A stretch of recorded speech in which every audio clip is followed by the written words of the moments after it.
আপনার সন্তানকে, যে কোনো মুসলমানের সন্তানকে কোরআনের জ্ঞান না দিয়ে, মৌলিক দিনের জ্ঞান না দিয়ে বর্তমান যুগে স্কুলে পাঠানো সরাসরি শয়তানের কাছে পাঠানো। অথবা আপনি আপনার সন্তানকে দিন না শিখে স্কুলে পাঠালেন, মানে ইবলিসের কাছে পাঠালেন। আর আমি যখনই শয়তানের কথা বলি, ইবলিসের কথা বলি, আল্লাহে আল্লাহর কসম, আল্লাহে আল্লাহর কসম, আল্লাহে আল্লাহর কসম, কাল্পনিক কোন চরিত্রের কথা বলি না। যে ইবলিস পৃথিবীতে বাস করে, যে ইবলিস আদম আলাইহিস সালাতু ওয়াস সালামকে সিজদা করেনি, সরাসরি ওই ইবলিসের কথা বলি। আমি বক্তব্যে বলেছি, শরীফ এবং শরীফার গল্প, ট্রান্সজেন্ডারের গল্প ইবলিস স্বয়ং নিজে লিখেছে। তো আমি যখন বলেছি ইবলিস নিজে লিখেছে, আল্লাহর কসম আমি এটা কাল্পনিক চরিত্র হিসেবে ব্যবহার করিনি। আমি সত্যি সত্যি ওই ইবলিস বুঝিয়েছি যে পৃথিবীতে বাস করে, ওই ইবলিস বুঝিয়েছি যে আদম আলাইহিস সালাতু ওয়াস সালামকে সিজদা করেনি সেই ইবলিস। এই ইবলিসের সবচেয়ে বড় এজেন্ডা হচ্ছে মানুষকে তার স্বাভাবিক মর্যাদা থেকে, স্বাভাবিক মান সম্মান থেকে নিচে নামিয়ে দেওয়া।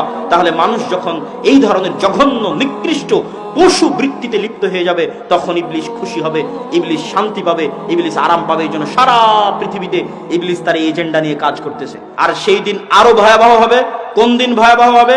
আপনি জার্মানিতে খোঁজ নেন, ফ্রান্সে খোঁজ নেন, যে কোনো প্রবাসী ভাইয়ের কাছে, যে মুসলমানের সন্তান যদি স্কুলে যায় আর স্কুলে যদি তাকে সমকামিতা শেখানো হয়, আর বাবা যদি এই সমকামিতার প্রোটেস্ট করে, যেটা আমাদের দিনে হারাম, বা বাবা যদি সন্তানকে শাসন করার চেষ্টা করে, আর ওই সন্তান যদি স্কুলে গিয়ে শিক্ষককে বলে যে আমার স্কুলে যেটা শেখানো হচ্ছে বাবা তার বিরোধিতা করতেছে এবং আমাকে এটা করতে দিচ্ছে না বা মানতে দিচ্ছে না, সাথে সাথে গভর্নমেন্টের পক্ষ থেকে পুলিশের মাধ্যমে সন্তানকে বাপ মা থেকে আলাদা করে দেওয়া হবে, সন্তানকে সেফ হোমে রাখা হবে। মাসে একদিন, বছরে একদিন সন্তানকে আপনি দেখতে পাবেন, সন্তানকে আপনি শিক্ষা দিতে পারবেন না।